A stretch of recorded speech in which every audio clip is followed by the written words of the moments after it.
देखिए, provisions regarding labour under Indian constitution, भारतीय संविधान में श्रम संबंधी प्रावधान। समझे? अब है कि संविधान जानना है और लेबर जानना है। तो संविधान और लेबर दोनों पर अगर हमारा कंसेप्ट हो जाएगा तो प्रावधान पर भी कंसेप्ट हो जाएगा, और डिफरेंट आर्टिकल में क्या बातें कही गई है, समझे, उसको हम लोग देख लेंगे। अब यहाँ पहले जानिए कि ये कॉन्स्टिट्यूशन जो है वह क्या है। What do mean by constitution? संविधान से क्या समझते हैं आप?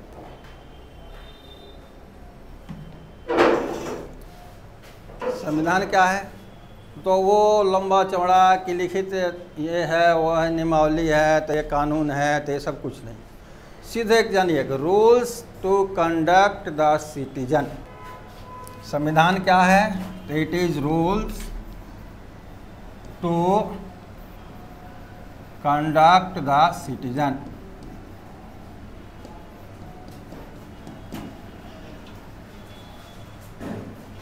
Rules to conduct the citizen, समझे, यानी कि जो देश के नागरिक हैं उनको संचालित करने संबंधी नियमावली है। यह नियमावली स्पष्ट करता है कि आपका प्रधानमंत्री कौन होगा, आपका राष्ट्रपति कौन होगा, आपका सर्वोच्च न्यायपालिका क्या होगा, किस तरह का होगा, आपको विशेष प्राथमिकता किस तरह की मिलेगी, नहीं समझे, उसके लिए सब अनुच्छेद में वर्णित है, समझे। तो rules to conduct the citizen यानी नागरिकों को संचालित करने संबंधी नियमावली है। अब इस नियमावली के प्रावधान के अनुपालन के लिए कानून पारित होता है। इस संविधान में जो नियमावली है वो नियमावली क्या है? अनुच्छेद में जो वर्णित प्रावधान है उस अनुच्छेद के वर्णित प्रावधान को कार्यान्वित करने के लिए कानून बनता है। जैसे कोई भी देखिए, मातृत्व लाभ की बात कहा, समान कार्य के लिए समान पारिश्रमिक की बात किया, फोर्स लेबर की बात किया, अनटचबिलिटी अस्पृश्यता छुआछूत की बात किया, वो सब को लागू करने के लिए क्या बनाया हमने? कानून बनाया। प्रधानमंत्री की बात किया, उस पर हमारा कानून बना कि प्रधानमंत्री कैसे इलेक्ट होगा, क्या उसकी योग्यता होगी, नहीं। राष्ट्रपति की बात किया, उस पर हमने कानून बनाया कि राष्ट्रपति की नियुक्ति कैसे होगी, उनकी योग्यता क्या होगी, उनका अधिकार क्षेत्र क्या होगा, कर्तव्य क्या होगा। तो संविधान क्या है? तो rules to conduct the citizen. वो लंबा चौड़ा लिखित ये सब जो नहीं पढ़ते हैं पॉलिटिकल साइंस में, ये है वो है, लंबा 2 किलोमीटर का एकदम नहीं, एकदम शॉर्ट में याद रखिए, rules to conduct the citizen, समझे। वो अपना पीए वाला रटते रहेगा। तो ये हमारा अब है इंडियन, यानी कि यह किसकी बात करता है? भारत का। तो भारत का संविधान जो है वह इम्प्लीमेंट हुआ,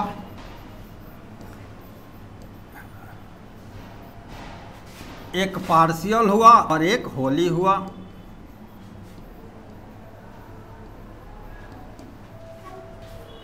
ठीक है, पार्शियल कब हुआ? नवंबर 1949, नवंबर 1949 में पार्शियल हुआ। होली कब हुआ? 26 जनवरी 1950 को। ठीक है, यानी कि पार्शियल लागू किया गया 1949 में और होली लागू किया गया 26 जनवरी 1950 को। ठीक है, अब दूसरा एस्पेक्ट जो हमारा है वो है लेबर।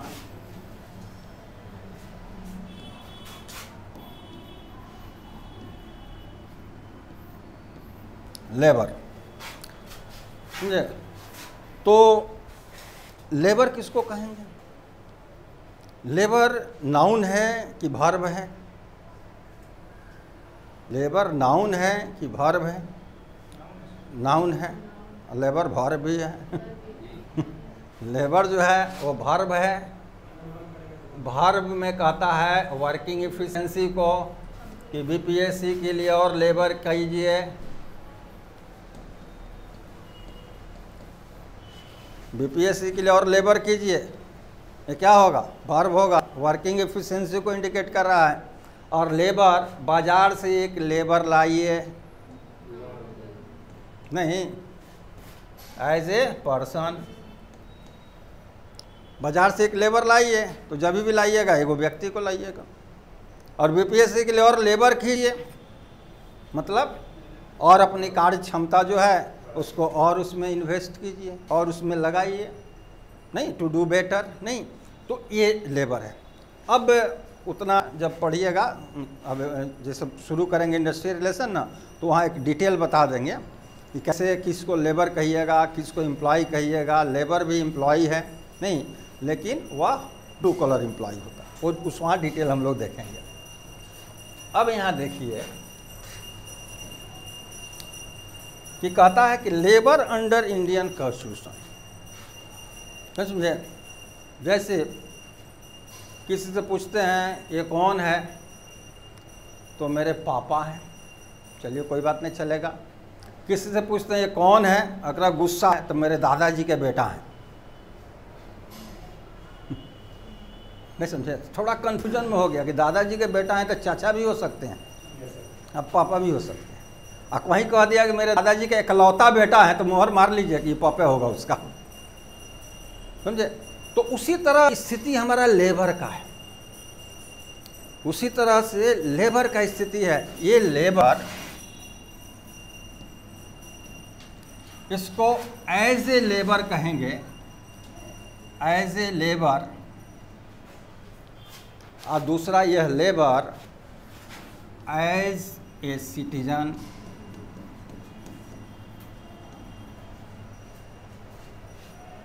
नहीं समझे।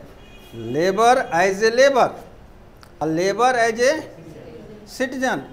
तो यह जो इंडियन कॉन्स्टिट्यूशन है वह जैसे फोर्स्ड लेबर की बात किया, equal remuneration for equal work की बात किया, तो equal remuneration for equal work की बात किया, वह किसके लिए किया, सिटीजन के लिए कि लेबर के लिए, लेबर के लिए किया। फोर्स लेबर के एवोल्यूश करना है, ये किसके लिए बात किया, फोर्स लेबर, लेबर के लिए किया, समझे। Prohibition on employment of children in factories, mines और हजार्डस प्रोसेसेस, लेबर के लिए। प्रोहिबिशन ऑन एम्प्लॉयमेंट लेबर के लिए किया, समझे। तो एक संविधान में ऐसे भी प्रावधान है जो डायरेक्ट लेबर को हिंट करता है, उसको हिट किया, समझे, उससे भी बेनिफिटेड हो गया। अब कुछ ऐसे प्रावधान हैं जो फॉर सिटीजन हैं, कुछ ऐसे प्रावधान हैं जो फॉर लेबर हैं, और कुछ ऐसे प्रावधान हैं जो फॉर सिटीजन है। तो लेबर जो है वो डुअल बेनिफिटेड है अंडर इंडियन कॉन्स्टिट्यूशन। एक लाभ लेता है एज ए लेबर के रूप में, और दूसरा लाभ लेता है एज ए सिटीजन के रूप में, ठीक है। तो एज ए लेबर के रूप में यानी डुअल बेनिफिटेड है, दोहरी उसको लाभ है, समझे। आम नागरिक को जो लाभ है उससे ज़्यादा एक लेबर को इंडियन कॉन्स्टिट्यूशन में लाभ है। अब यहाँ हम लोग को देखना है कि वह कौन कौन से आर्टिकल है। अब एक क्वेश्चन और आता है, रेज होता है कि आर्टिकल क्या होता है।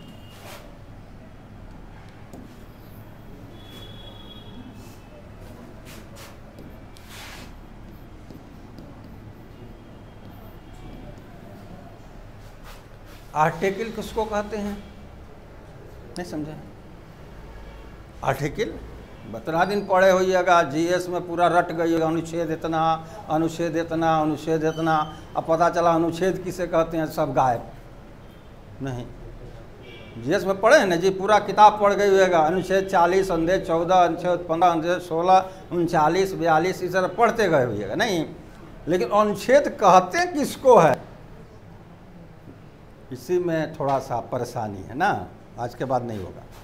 देखिए, कॉन्स्टिट्यूशन में जो भी प्रावधान रखेंगे, जो भी कॉन्स्टिट्यूशन में प्रावधान रखेंगे, प्रोविजंस रखेंगे,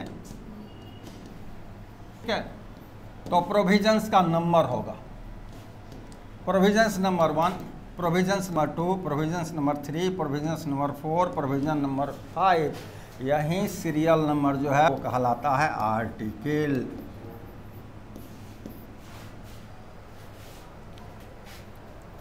नहीं समझे? The serial number of the provisions mentioned in Indian constitution is known as article. कुछ नहीं, आप ओरिजिनल किताब निकालिए कॉन्स्टिट्यूशन का, कहीं आर्टिकल 1, 2 नहीं लिखा होगा। पॉइंट 1, पॉइंट 2, पॉइंट 3, पॉइंट 4 सबसे कहाँ राइट में मिलता है कि लेफ्ट में? अरे पेज के लेफ्ट में मिलेगा कि राइट में मिलेगा? लेफ्ट में मिलेगा। वहीं सीरियल नंबर जाइए, जैसे कहा कि आर्टिकल 14, सीरियल नंबर 14 पर चले जाइए, बात बोल दीजिए, समझे? तो आर्टिकल कुछ नहीं है, article is nothing, it is serial number of different provisions mentioned in the constitution.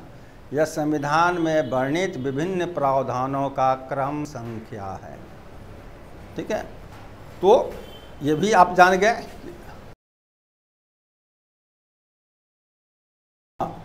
Constitution के डिफरेंट पार्ट्स में अब हम लोग उसको फिल्टर करेंगे। वैसे कोई फिल्टर करेंगे जो डायरेक्ट है, वो तो जरूरी है। वैसे कोई फिल्टर कर लेंगे जो इनडायरेक्ट वर्कर को प्रोटेक्ट करता है, समझे? तो the direct provisions for labour and the indirect provisions for labour will be considered या शैल बी कंसिडर्ड, दोनों को हम कंसिडर करेंगे। डायरेक्ट सीधे लेबर से कहा, इनडायरेक्ट भारतीय नागरिक के लिए कहा, और लेबर भी चूंकि नागरिक है उसका भी प्रोटेक्शन है। तो पहला खंड में पहला है प्रियम्बल, प्रस्तावना।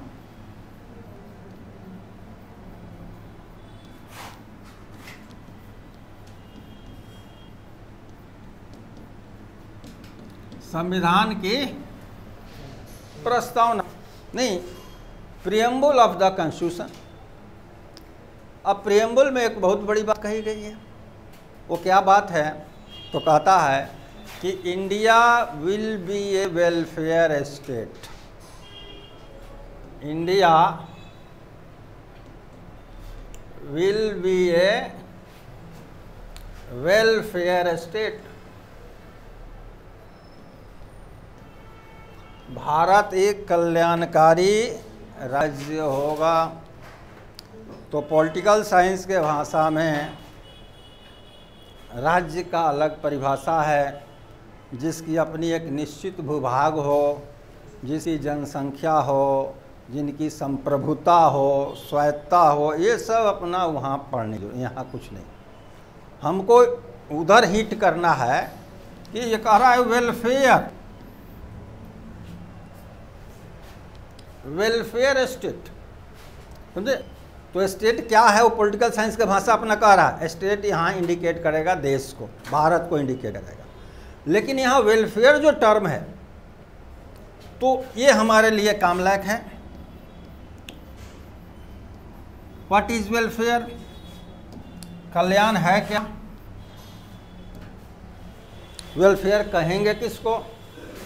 तो वेलफेयर कहेंगे eradication of problem is known as welfare. Eradication of problem, समस्या का समाधान। समस्या का समाधान ही कल्याण है। समस्या का समाधान, ठीक है। अब दूसरी तरफ जाएंगे तो क्या भारत में श्रमिक कोई समस्या से ग्रसित नहीं है? बोलिए। तो अगर आप कल्याणकारी राज्य हैं तो केवल महिला और बालक अनुसूचित जाति के समस्या का ही समाधान करना कल्याण नहीं होगा। जब कल्याणकारी राज्य अपने आप को कह रहे हैं तो जितने एस्पेक्ट के प्रॉब्लम्स हैं, चाहे वो लेबर के हो, चाहे वो सोसाइटी के हो, चाहे वो फैमिली का प्रॉब्लम हो, चाहे वो महिला से रिलेटेड हो, बालक से रिलेटेड हो, नहीं, हर प्रॉब्लम को आपको दूर करना पड़ेगा। नहीं तो यहाँ आप जब वेलफेयर स्टेट कह रहे हैं तो आपकी ये रेस्पॉन्सिबिलिटी, मोरल रेस्पॉन्सिबिलिटी होती है कि जो लेबर प्रॉब्लम्स हैं, यानी कि those problems which are affecting the working class या वर्कर्स, जो लेबर प्रॉब्लम्स है उसको भी समाधान करना आपकी नैतिक जिम्मेवारी है। अगर नहीं कर रहे हैं, लेबर का प्रॉब्लम छोड़ दे रहे हैं, इसका मतलब है कि आपको ये जो कह रहे हैं कि India will be welfare state, ये परफेक्ट नहीं है। समझे, यह सही बात नहीं होगा। तो अगर भारत अपने आप को कल्याणकारी राज्य कह रहा है तो लेबर से रिलेटेड प्रॉब्लम भी है, उसकी भी समाधान के सरकार की जिम्मेवारी होती है। तो यहीं से इनडायरेक्ट प्रोटेक्शन मिल गया, क्योंकि आपने भारत को कल्याणकारी राज्य कहा।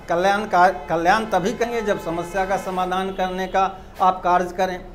तो जब समस्या का समाधान करने का कार्य कीजिएगा तो श्रमिक का समस्या अगर छोड़ दीजिएगा तो आप 100% कल्याणकारी राज्य नहीं कहे जा सकते हैं। तो यहाँ जो है ये लेबर को हमारा प्रोटेक्ट कर रहा है, ये प्रस्तावना का प्रियम्बल का ये प्रोविज़न, और ये प्रियम्बल में ही मेंशन है कि India will be A welfare state. ठीक है, देखिए अब दूसरा हम लोग देखेंगे provision regarding labour under the fundamental right. तो उसको शॉर्ट में provisions under the fundamental right. मौलिक अधिकार, समझे, मौलिक अधिकार भी है संविधान में वर्ण। अब कौन कौन से मौलिक अधिकार हैं जो डायरेक्ट या इनडायरेक्ट लेबर से रिलेटेड है या लेबर के प्रोटेक्शन की बात करता है? नहीं। तो आर्टिकल 14 शुरू किया जाए। आर्टिकल 14 क्या कहता है? इक्वालिटी बिफोर लॉ, कानून के समक्ष समानता, कानून के समक्ष समानता, इक्वलिटी बिफोर लॉ। इस पर एक बहुत क्या कहिएगा फार साइट, बहुत दूरदर्शितापूर्ण इस पर एक जजमेंट आया था इक्वलिटी बिफोर लॉ पर, समझे, और सोशल जस्टिस पर एक बहुत फार साइट जजमेंट सुप्रीम कोर्ट का आया था, समझे। और वो कहा था, इस पर जजमेंट था कि public servant has no right to strike. Public servant has no right to strike.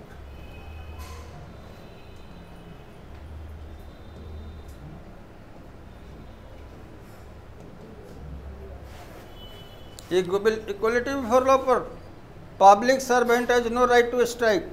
लोक सेवक को हड़ताल का अधिकार नहीं है, समझे, नहीं है। कैसे? तो दो एस्पेक्ट होता है, एक होता है स्ट्राइक और दूसरा होता है लॉकआउट। दूसरा होता है लॉकआउट, ठीक है। मानिए पीएमसीएच का डॉक्टर हैं पीएमसीएच के, समझे, स्ट्राइक कर लेंगे कि नहीं कर लेंगे? करते हैं ना, करते हैं, स्ट्राइक करते हैं। इसका एम्प्लॉयर कौन है? पीएमसीएच का गवर्नमेंट है। पीएमसीएच का एम्प्लॉयर है गवर्नमेंट। यह गवर्नमेंट यहाँ लॉकआउट कर देगी? नहीं कर देगी। तो क्या इक्वलिटी बिफोर लॉ हुआ कि आप अनाधुन गोली चला रहे हैं, हमको राइफल दे दे, गोली गायब है, ये समझे, हम नहीं चलाए? तो इक्वलिटी बिफोर लॉ तब है ना कि आप भी राइफल चलाइए, अभी चलाएं, तब देख लिया जाए कौन बहादुर है कि वो राइफल दे दिया, गोली दे दिया, वो बिना गोली का राइफल दे दिया। तो इसी पर कहा था public servant has no right to strike, कि जहाँ लॉकआउट नहीं हो सकता है वहाँ स्ट्राइक नहीं होना चाहिए, तब हमारा इक्वलिटी बिफोर लॉ होगा। यही सोशल जस्टिस भी हुआ, सामाजिक न्याय की बात हुई। तो इस पर एक बहुत बड़ा जजमेंट आया था। आज भी इस जजमेंट को फॉलो अप नहीं होता है, समझे। हर जगह डॉक्टर हड़ताल करता है, इंजीनियर हड़ताल करता है, नहीं, प्रोफेसर हड़ताल कर देते हैं, हर जगह हड़ताल हो जाता है, समझे, मास्टर लोग हड़ताल कर देता है। तो क्या सरकार के स्कूल के मास्टर हड़ताल कर देते हैं, सरकार वहाँ कभी तालबंदी कर सकती है? नहीं कर सकती है। इसीलिए गवर्नमेंट एम्प्लॉय नहीं कहा, क्या कहा? पब्लिक सर्वेंट, जो लोक सेवक है, समझे। बोकारो स्टील प्लांट है, वो भी सरकार का है, केंद्र सरकार का है। बोकारो स्टील प्लांट जानते ही हैं कि बोकारो स्टील प्लांट के ऑनर जो है वो केंद्र सरकार है। बोकारो स्टील प्लांट में स्ट्राइक भी होता है, अब मन करेगा केंद्र सरकार को तो लॉकआउट भी कर देगी, तो बोकारो स्टील प्लांट में स्ट्राइक भी होता है, लॉकआउट भी हो सकता है, बरौनी वायर रिफाइनरी में स्ट्राइक होता है, लॉकआउट भी हो सकता है। लेकिन पीएमसीएच है, कलेक्ट्रेट है, सेक्रेटारिएट है, कॉलेज है, स्कूल है, वन साइडेड स्ट्राइक होता है, लेकिन कभी लॉकआउट नहीं हो सकता है। तो उसी पर जजमेंट था कि इक्वलिटी बिफोर लॉ ये नहीं है, समझे। तो ये इनको अधिकार ही नहीं है, इसलिए कि यह हमारा आर्टिकल 14 का उल्लंघन है, समझे। तो हम लोग ये देख रहे हैं कि अब ये कहता है इक्वलिटी बिफोर लॉ। अब आ जाइए इंडस्ट्री में। इंडस्ट्री में एक है एम्प्लॉयर, दूसरे हैं कौन, वर्कर। आप अगर कोई कानून लागू किए हैं तो वही कानून जो एम्प्लॉयर पर लागू होगा वही वर्कर पर लागू होगा, या जो वर्कर पर लागू है वही एम्प्लॉयर पर भी लागू है। तो आप देखिएगा कि अगर इनडिसिप्लिन वर्कर किया, अनुशासनहीनता वर्कर किया, तो जिस कानून के तहत उसको पनिशमेंट होता है वही इनडिसिप्लिन अगर मैनेजर किया उसी कानून के तहत उसको भी पनिशमेंट होगा, नहीं समझे। तो इस पर एक उतना तो जानना नहीं है, लेकिन जान लीजिए एक इंडस्ट्रियल ऑर्गेनाइजेशन जो प्रोग्रेसिव नेचर के हैं उसको कहते हैं हॉट स्टोव रूल, उसको कहते हैं हॉट स्टोव रूल, यानी implementation of hot stove rule, समझे। यह वकालत करता है कि आप हॉट स्टोव रूल को लागू कीजिए संस्था में, यानी ऐसा कानून लागू कीजिए जो एम्प्लॉयर पर भी हो, वही कानून सिमिलर वर्कर पर भी हो, समझे। यानी वर्कर और एम्प्लॉयर के कानून में कोई भेदभाव आप नहीं कीजिए। आर्टिकल 15 कहता है प्रोहिबिशन ऑन डिस्क्रिमिनेशन, भेदभाव पर प्रतिषेध, समझे, भेदभाव पर प्रतिषेध ये कहता है। अब ऐसे भेदभाव क्या हो सकता है, कास्ट के बेसिस पर भेदभाव आप कह सकते हैं, रिलीजन के बेसिस पर भेदभाव कर सकते हैं, नहीं, जेंडर के बेसिस पर भेदभाव कर सकते हैं, कहीं कहीं रेस होता है, प्रजाति होता है, कहीं रेस होता है, इतना नाम नहीं लेता है, कहीं कहीं प्रांत होता है, प्रोविंस के बेसिस पर डिस्क्रिमिनेशन होते हैं। और भारत में असम क्षेत्र में और मराठा क्षेत्र में, महाराष्ट्र क्षेत्र में और असम में जाइएगा तो on the basis of province, Asamiya non Asamiya, Asamiya को 500, नॉन असमिया को 450 देगा, मराठी नॉन मराठी, मराठी है तो 600 और नॉन मराठी है तो 500, समझे। तो इस तरह से थोड़ा मोड़ा होता है। कास्ट के बेसिस पर, रिलीजन कहता है कि इस आधार पर आप कोई भी कहीं भी जगह, अब कहाँ कहाँ वर्कर के साथ हो सकता है भेदभाव, नहीं समझे। तो रिक्रूटमेंट सिलेक्शन में हो सकता है, भर्ती चयन में हो सकता है, प्रमोशन में हो सकता है, ट्रांसफर में हो सकता है, ये सब में हो सकता है, नहीं समझे। चाहे भर्ती हो, चाहे चयन हो, चाहे पदोन्नति हो, चाहे बदली हो, सब जगह कहीं भी नहीं आप भेदभाव कीजिए। तो इनडायरेक्ट भी प्रोटेक्शन देता है कि आपको वर्कर के साथ कहीं भी भेदभाव नहीं करना, ठीक है। अब एक अपने देश में है, पहले एक थॉट समझ लीजिए, उससे क्लियर हो जाएगा कंसेप्ट। एग्रीबलनेस और डिसएग्रीबलनेस दो टर्म होता है। एग्रीबलनेस मतलब जिस काम को ईजिली आदमी एक्सेप्ट करे, वो एग्रीबलनेस वाला वर्क है। और डिसएग्रीबलनेस मतलब जिसको मास आदमी एक्सेप्ट नहीं करे, a few persons can accept that job, बहुत कम लोग उसको स्वीकार कर सकते हैं। जैसे फाइटर जेट चलाना, तो फाइटर जेट चलाना आपको कह दे कि जाए 5 लाख रुपया साल महीना देंगे, चलिए फाइटर जेट चलाइए, कहेगा कि बैठेंगे उड़ाएंगे तो नहीं उड़ जाएंगे, नहीं समझे। तो वहाँ क्या है, मैक्सिमम मास पॉपुलेशन का क्या है, एग्रीबलनेस की डिसएग्रीबलनेस, डिसएग्रीबलनेस। तो जहाँ डिसएग्रीबलनेस ज़्यादा होगा वहाँ वेज का अमाउंट, सैलरी का अमाउंट क्या होगा, ज़्यादा होगा। और जहाँ एग्रीबलनेस ज़्यादा होगा वहाँ वेज सैलरी का अमाउंट क्या होगा, कम होगा। इतना पहाड़ा पढ़ा दिया, और इतना पहाड़ा पढ़ाने के बाद, ये पहाड़ा कौन पढ़ाया था, तो Adam Smith, wealth of nation, 1776 1776 में उनकी किताब आई थी वेल्थ ऑफ नेशन। समझे। उसको माना जाता है ग्रंथ है, महाभारत रामायण की तरह या कुरान की तरह पवित्र वो अर्थशास्त्र का किताब माना जाता है। लेकिन वो लास्ट में एक जगह जोड़ दिए, ये सारा सिद्धांत जो है हमारा फेल कर जाएगा। बेचारा बहुत दूरदर्शी था कि ऐसा ना कि बाद में लोग शिकायत करें। कहा कि हमारा सारा सिद्धांत फेल कर जाएगा। कहाँ फेल कर जाएगा कि अगर कास्ट सिस्टम जो है वो ज़्यादा इन्फ्लुएंस करता हो। अगर कास्ट सिस्टम इन्फ्लुएंस करता है तो ये जो है ये हमारा थॉट फेल कर जाएगा। जैसे लैट्रिन की सफाई करना स्वीकार सब करेगा कि बहुत कम स्वीकार करेगा। तो मजदूरी क्या होना चाहिए, क्या होता क्या है, काम होता है। समझे। तो सारा ब्रह्मांड का बात बोल दिए, सारा सत्य बात बोले, नो डाउट। समझे।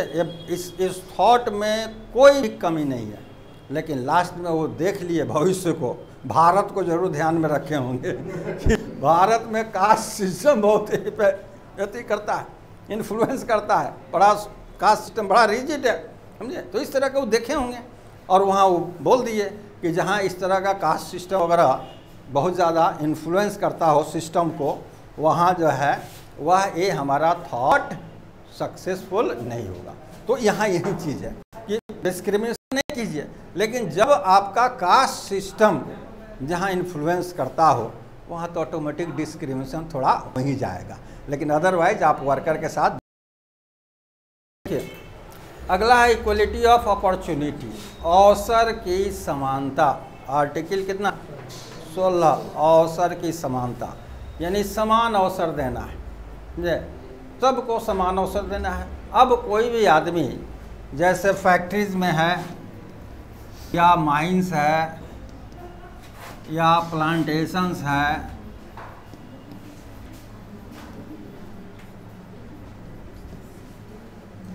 या अदर एम्प्लॉयमेंट्स,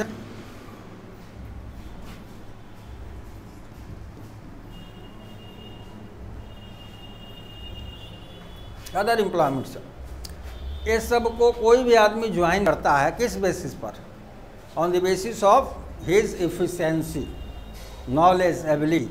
नहीं, अब फैक्ट्री में भी जाइएगा तो फैक्ट्री भी डिफरेंट कैटेगरी के फैक्ट्री है, नहीं समझे। कुछ फैक्ट्री है जो बहुत कम एरिया में चलता है, अब कुछ लार्ज स्केल इंडस्ट्री है, जैसे बारो स्टील प्लांट है, टाटा स्टील है, टाटा मोटर्स है, नहीं से HEC हटिया है, सब बड़ा बड़ा इंडस्ट्री है। इस तरह की इंडस्ट्री कम है। तो कहता है कि इक्वल अपॉर्चुनिटी, कि अगर उसके पास एबिलिटी है, नॉलेज है, इफिशिएंसी है, आपको एक्सपीरियंस है, तो उसको आप डिबार नहीं कर सकते हैं, वंचित नहीं कर सकते हैं कि you can't join, you can't select, नहीं कि आप सेलेक्ट नहीं होइए, आपका चयन नहीं होगा, है ये सब कुछ नहीं। जो भी वर्कर है अपने हिसाब से कहीं जा रहा है रिक्रूटमेंट के लिए, कहीं सिलेक्शन के लिए, तो जो अवसर है इस जगह एम्प्लॉयमेंट में वो सबको एक समान अवसर दिया जाएगा। समझे। लेकिन क्या है कि हम लोग के यहाँ जो रिक्रूटमेंट या प्रमोशन का जो पॉलिसी है वह ओपन शॉप सिस्टम वाला नहीं है। ओपन शॉप सिस्टम में होता है कि सब आदमी को कंपटीशन में जो कर लीजिए और ऊपर से on the basis of merit रख लीजिए।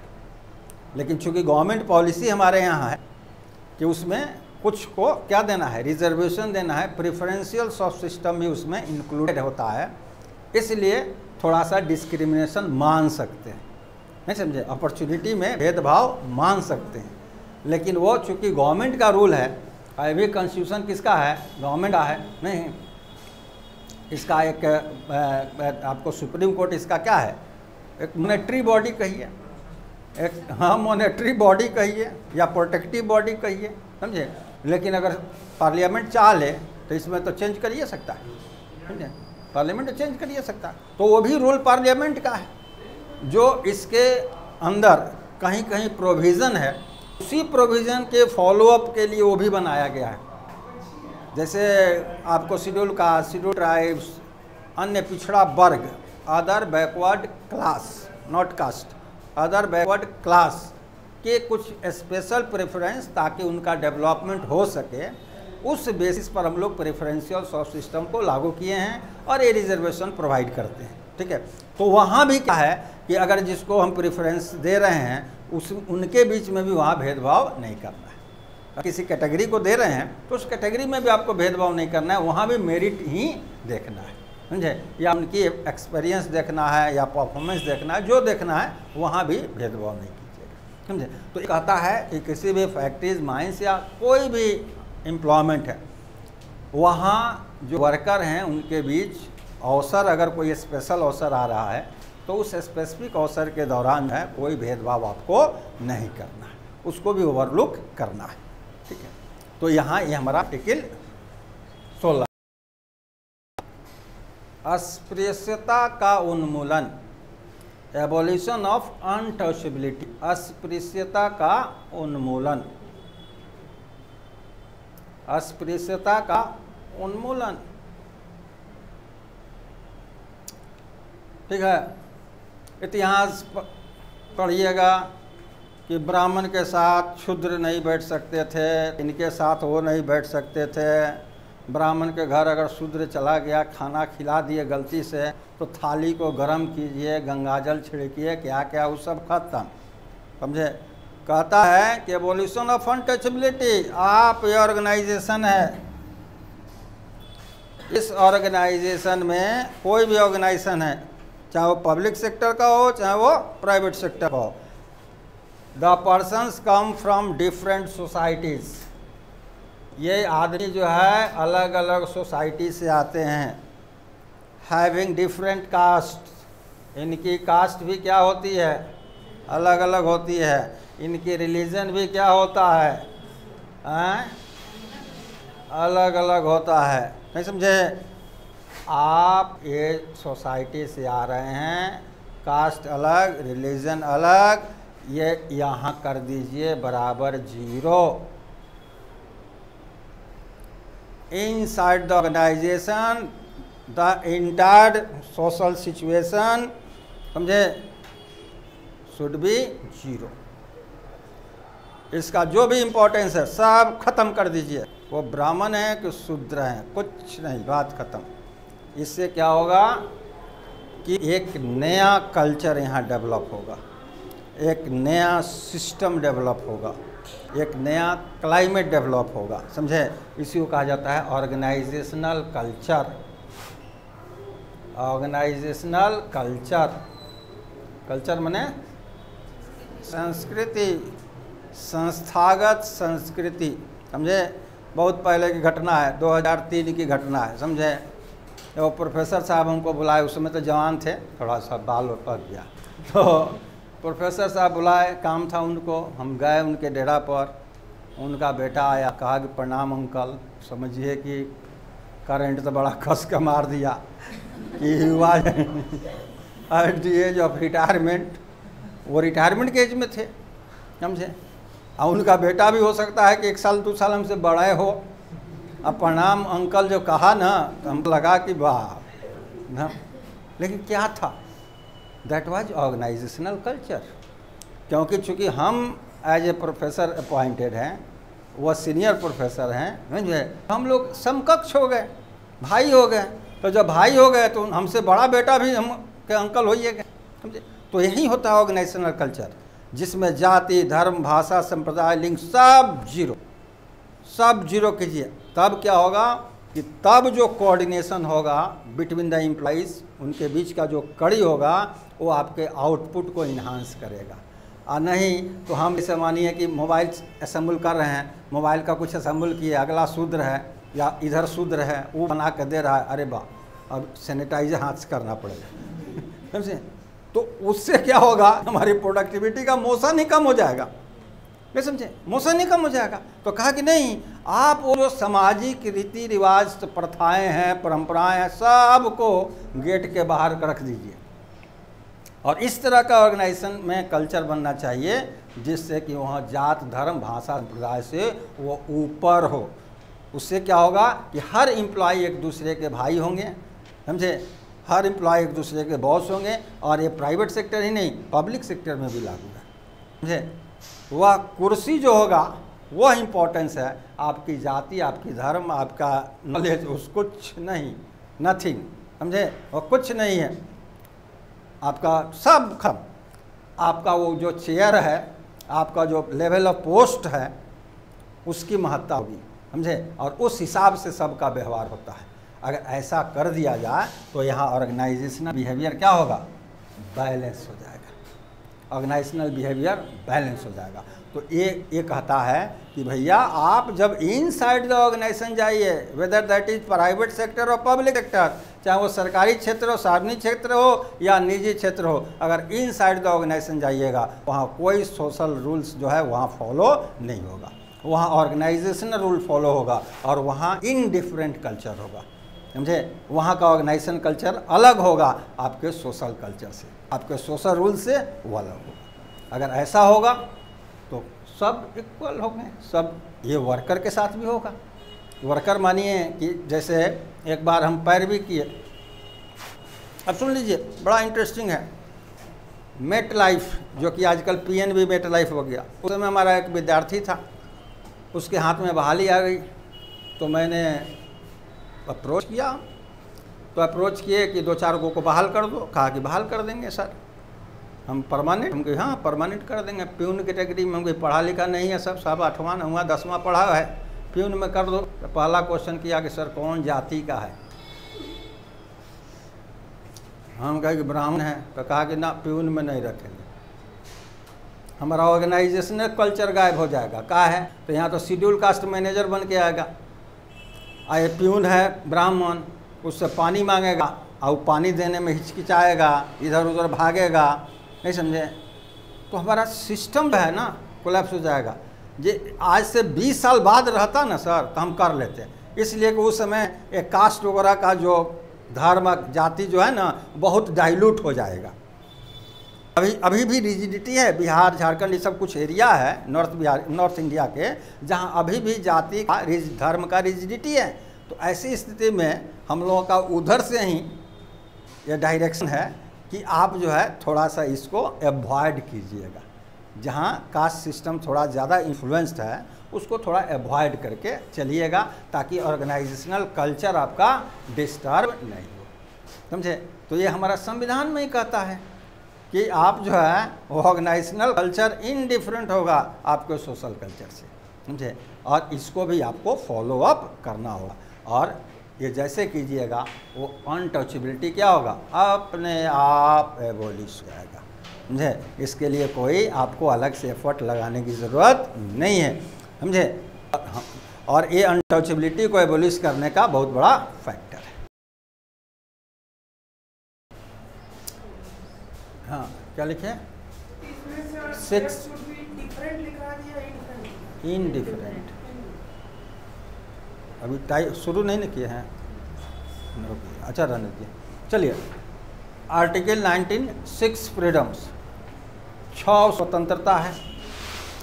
पहला स्वतंत्रता है फ्रीडम टू स्पीच एंड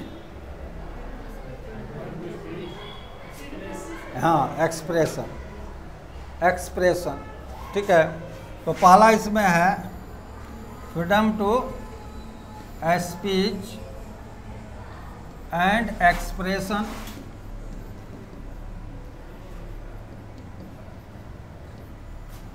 बोलने और व्यक्त करने की स्वतंत्रता। अभिव्यक्ति नहीं, अभिव्यक्ति की आज़ादी बहुत आजकल देश में चलता है, अभिव्यक्ति की आज़ादी। तो अभिव्यक्ति की आज़ादी का मतलब किसी को गाली देना नहीं, गालियों देना तो एगो अभिव्यक्ति है ना, है जी, एगो स्पीच है ना है। तो मधुर वाणी बोलने के लिए ना आपको स्वतंत्रता दे रहा है, नहीं कि भारत तेरे टुकड़ा होने के लिए, नहीं ना। तो अभिव्यक्ति की आज़ादी पॉजिटिव सेंस में ना, तो ये श्रमिक जो है वह लेबर को कहा कि अपने प्रॉब्लम्स को हाईलाइट करे। प्रॉब्लम्स को किसके लिए आज़ादी दिया बोलने के लिए, टू हाईलाइट द प्रॉब्लम्स, कि आप बोल करके अपनी व्यक्त करके अपने समस्या को उजागर कीजिए। एक नॉर्मल सेंस में जानिए कि एक माँ जो है वो 9 माह तक बच्चा को गर्भ में रखती है।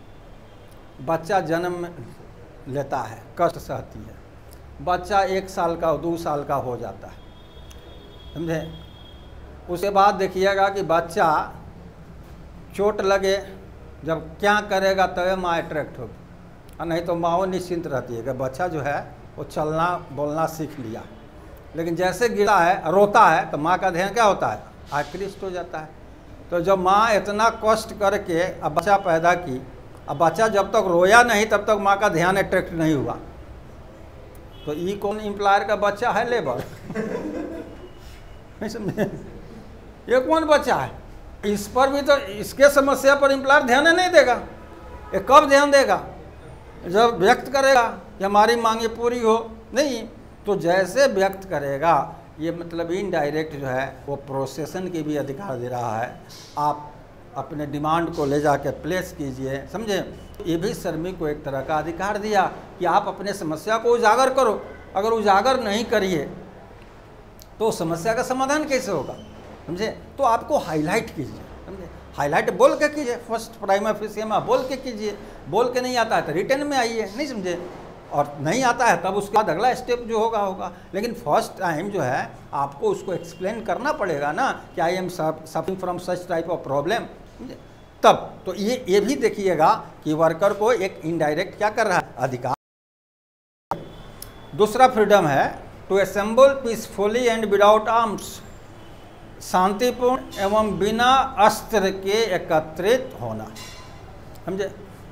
ये भी हमारा एक राइट है कि आप चाहिए तो अपने समस्या के समाधान के लिए, उस पर चर्चा करने के लिए आप कहीं भी शांतिपूर्ण एकत्रित हो सकते हैं, वहाँ कोई अस्त्र का जगह नहीं होगा। तो क्या करता है, एकत्रित होता है। ये संस्था है, ये संस्था का गेट है, ये मानिए कि ये संस्था के अंतर्गत ये ऑफिस है, इसका ये गेट है, ठीक है। एकत्रित हो जाता है, गेट पर एगो दरी बिछा के बैठ जाएगा, ठीक है। यहाँ गेट पर दरी बिछा के बैठ जाएगा, शांतिपूर्ण संबल हो गया। इसी को कहते हैं धारणा, इसको कहते हैं धारणा। और जो वो अपना आवाज़ निकालता है उसको कहते हैं प्रदर्शन, समझे। यहाँ धरना कर दिया, अब चाहिए न फाइल बाहर जाएगा, न अंदर जाएगा, न ऑर्डर अंदर से बाहर जाएगा, सारा कम्युनिकेशन ठप, पूरा संस्था चौपट। यहाँ प्रोडक्ट बाहर जेबे नहीं करेगा, रॉ मटेरियल अंदर आएगा ही नहीं, संस्था चौपट। तो इसी बेसिस पर वो क्या करता है, धारणा देता है। लेकिन आजकल धारणा को हम लोग अनफेयर लेबर प्रैक्टिस मान दिए हैं, डिक्लेयर किए हैं, लेकिन आज भी धारणा रुका नहीं है, समझे।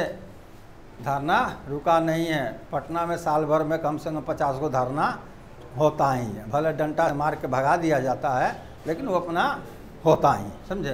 तो ये एक तरह का धारणा को आपको अधिकार देती है, समझे, इनडायरेक्ट, कि आप असेंबल। तो वर्कर क्या करते हैं, अपने समस्या पर वार्तालाप करने के लिए, समस्या का समाधान कैसे होगा उस पर चर्चा करने के लिए नहीं, या कभी कभी कार्य को बाधित करने के लिए भी।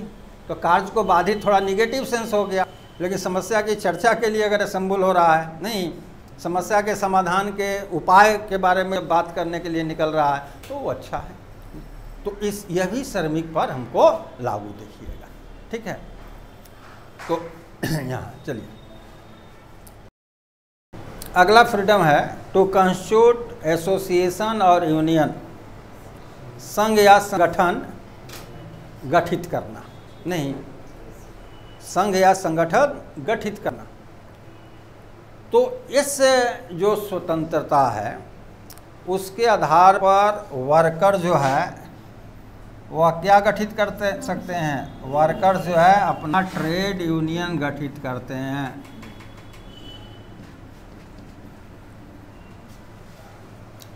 श्रमिक जो है अपना श्रम संघ गठित करते हैं। तो कभी कभी इंटरव्यू बोर्ड में पूछा जाता है कि the workers have right to constitute trade union, समझे, besides the trade unions act, 1926, यानी कि श्रमिक को श्रम संघ अधिनियम 1926 के अतिरिक्त संगठन बनाने का अधिकार है। यस, श्रमिक को अधिकार है, समझे, उसको फंडामेंटल राइट है कि कॉन्स्टिट्यूट करना, समझे। अब दूसरा क्वेश्चन होता है कि श्रमिक को अधिकार है, संघ बना लिया, तो वो ट्रेड यूनियंस एक्ट जो है उसके अंतर्गत मन करेगा तो रजिस्ट्रेशन कराएगा, मन करेगा तो नहीं कराएगा, समझे। तो उसको अधिकार है कि अपना संघ या संगठन बनाना, लेकिन जब रजिस्ट्रेशन करा लीजिएगा तो सर्टेन आपको राइट्स मिल जाता है, समझे। तो एक्ट के तहत क्या होगा, आपको कुछ अधिकार मिल जाएगा, लेकिन आप बिना रजिस्ट्रेशन का भी ट्रेड यूनियन को कंटिन्यू कर सकते हैं, समझे। घाटा यही होगा कि वो अधिकार आपको प्राप्त नहीं होगा, समझे। वो अधिकार राइट नहीं होगा, आपकी कोई लायबिलिटीज़ नहीं होगा, कर्तव्य नहीं फिक्स होगा, समझे। तो ये आपको अधिकार, तो अगर ट्रेड यूनियंस एक्ट नहीं भी रहे, समझे, तभी भी workers have right to constitute trade union. अगर एक कानून नहीं भी रहे तभी भी उसको संविधान अधिकार दिया है, समझे। और संविधान में अधिकार देने के पहले ही ट्रेड यूनियंस एक्ट 1926 का ही ये है, ये इन द ईयर 1926 ये आ गया था, समझे, 26 में ही आ गया। तो एक फ्रीडम ये भी है, लिखिए। अगला है to move throughout the country, यानी देश में जहाँ मन करे वहाँ आप घूम सकते हैं। अब श्रमिक क्यों घूमेगा, कौन टूर जाएगा ना, काम के लिए, टू सर्च द एम्प्लॉयमेंट, तो search better employment, better employment, better employment, इसलिए कि हर आदमी का एक टेंडेंसी देखिएगा कि अगर आप पटना से बिलोंग कर रहे हैं और डिप्टी कलेक्टर बन गए और सरकार को दी कि आपको जिंदगी भर पटना में डिप्टी कलेक्टर रहना है, तो कभी नहीं सोचिएगा कि हमको मुजफ्फरपुर, दरभंगा, बेती भेजे। सोचिएगा भगवान हम पर बरसात कर दिए, कृपा आ गया, नहीं, कभी नहीं सोचिएगा। इसलिए कि हर आदमी की टेंडेंसी होती है नियरेस्ट एम्प्लॉयमेंट। तो कभी कभी होता है कि मेरा चाचा जी अमेरिका है, मगर भारत में नौकरी नहीं मिला, तब गए। अगर भारत में डॉक्टर को नौकरी मिल जाए तो डॉक्टर कभी अमेरिका जाना चाहेगा, है ना।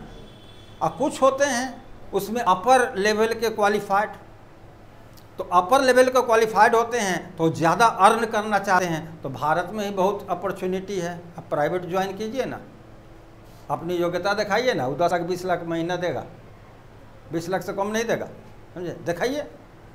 लेकिन अमेरिका का मतलब समझिए कि he is disqualified in India. Bharat में डिसक्वालीफाई है तो उसे खुश होने की जरूरत नहीं है, वो डिसक्वालीफाई है, समझे। तो हर आदमी, अब जैसे इंजीनियर IIT वगैरह वाला है तो उस, हाँ, तो वो एक्सेप्शनल केस है, एक्सेप्शनल केस है कि उसको करोड़ों में का एक ऑफ़र मिलता है या हज़ारों रुपया देखे हुए है और करोड़ों का ऑफ़र मिल जाता है, तो वो तुरंत माइग्रेट कर जाता है, ठीक है। अब वो जाके अमेरिका में बाल बच्चा वहाँ पोस लिया, अब बाल बच्चा को कहिए कि इंडिया आके ज्वाइन करो, फिर से नहीं आएगा। वो अमेरिका में थोड़ा छोटा ही नौकरी करने को तैयार है, समझे। तो हर आदमी की, मानव की टेंडेंसी है नियरेस्ट एम्प्लॉयमेंट, जहाँ उसका रेजिडेंस है, जहाँ फादर उसको सेटल किए हैं, सर्वाइव किए हैं, उससे नियरेस्ट एम्प्लॉयमेंट, नहीं मिला उससे दूर, और नहीं मिला और उस दूर। तो इस तरह से वर्कर है ना, सीजनल एम्प्लॉयमेंट है या अदर तरह के इम्पैक्ट है एम्प्लॉयमेंट पर, उसके कारण जो है वो इसको फ्रीडम है कि आप भारत के कहीं भी किसी भी एरिया में अगर बेटर अपॉर्चुनिटी मिल रहा है, then you can move at that place, आप उस जगह पर जा सकते हैं, समझे। इसको कोई रेस्ट्रिक्ट नहीं करेगा, समझे। तो यहाँ यही बहुत बड़ा वर्कर के लिए क्या है, एक तरह का फ्रीडम है। और एक और देख लिया जाए,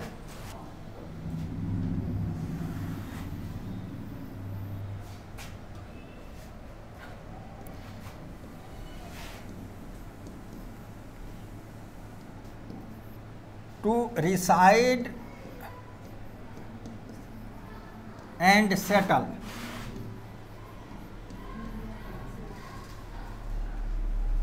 settled in any area of the country। समझे। अब यहाँ देखिएगा कि बिहार से आप स्टडी कीजिएगा बिहार का, जब कोयलरी मतलब धनबाद, उसका अपभ्रंश है। जब भी कहेगा कोयलरी में नौकरी करते हैं तो समझिए धनबाद, जूट मिल में काम करते हैं समझिए बंगाल, नहीं समझे। टाटा स्टील में गया, टाटा में नौकरी करते हैं मतलब जमशेदपुर, समझे। तो इस तरह से अपभ्रंश कुछ है अपने यहाँ। तो इस जोन के जो है भोजपुरी जोन का, छपरा, सिवान, गोपालगंज, बलिया, आरा, बक्सर, भोजपुर, इस सब का एरिया का क्या था ना, वहाँ से 50 साल पहले का स्टडी कीजिएगा। जा कर के धनबाद में, जमशेदपुर में इतना मास लेवल पर वो लोग नौकरी लिए, समझे। और सब क्या किए, वहीं पे अपना घर बना लिए। अब उनके पोता को, बेटा तक तो मालूम है कि हमारा घर बलिया है, लेकिन पोता को मालूम नहीं है, उसको मालूम है कि हमारा घर जमशेदपुर में है। तो अगर ये फ्रीडम नहीं होता तो वर्कर क्या हो जाता, बैक टू पेवेलियन, अपने नेटिव प्लेस पर हो जाता। तो वर्कर को भी ये राइट है कि आप जहाँ लॉन्गर पीरियड 40 साल 45 साल नौकरी किया, पहले 16 साल 17 साल 18 साल में जाता था और 58 साल तक रहता था, 40 साल। अब 40 साल में उसका बेटा का पोता हो गया, नहीं नौकरी के दौरान उसको पोता भी हो गया। अब पोता को मालूम है नहीं है कि हमारा घर है, उसको मालूम है कि हमारा घर यहीं जमशेदपुर में, अपना घर बना लिया सब मेजॉरिटी बना लिया, 99% बना लिया है। 1% जो है उसमें देखिएगा वो बैक टू पेवेलियन हुआ है, इसलिए कि वो अपने बनाया, अब बेटा वगैरह कहीं कहीं सेटल कर गया, वहाँ नहीं सेटल किया तो आके बैठ गया, समझे। लेकिन 99% जो है उधर सेटल कर गया, इंडस्ट्रियल बेल्ट में सेटल कर गया, समझे। तो ये फ्रीडम है कि वर्कर भी, यहाँ भी देखिएगा कि बहुत आपका साउथ इंडिया का IAS है, आके यहाँ घर बना दिया, बुढ़ापा में यहाँ मरियो जा रहा है और मेजॉरिटी चल वापस भी जा रहा है, समझे। बिहार के बहुत IAS हैं जो जाके दिल्ली सेटल कर गए, नहीं दिल्ली कर गए या महाराष्ट्र कर गए, कहीं न कहीं सेटल कर गए। तो अगर ये जो वर्किंग क्लास है उसको ये अपॉर्चुनिटी नहीं रहता तो फिर से उनको बैक होना रहता। और जहाँ वो 40 साल मतलब अपने ज़िंदगी का मेजॉरिटी पोर्शन 60 साल 65 साल में टाइम बोल जाएंगे, समझे। और 40 साल वो नौकरी वहीं पे किया है, बच गया 25 साल, तो 25 साल ना इधर उधर रहे हैं। तो जहाँ 40 सालों को कंटिन्यू रहा ड्यू टू एम्प्लॉयमेंट, उससे उसको लगाव हो जाता है, तो उसका फ्रीडम है कि वहाँ सेटल कर जाओ, समझे। तो एक हुआ कि आप मूव भी कर सकते हैं किसी भी एरिया में। अब बिहार का जाइए, असम में बहुत सेटल किया है, समझे। भूटान में सेटल किया है, जाके बिहार का बहुत भूटान में जा कर के वहाँ घर वगैरह बना लिया है, वहाँ सेटल कर गया है। असम में बहुत सेटल कर गया है, समझे। हाँ, वो तो मॉरिशस दूसरा देश हो गया, नहीं भारत की बात करते हैं, तो ये सब सेटल किया। तो ये भी फ्रीडम यहाँ उसको मिलता है, समझे, कि आप वहाँ सेटल रेसाइड रह सकते हैं और सेटल कर सकते हैं।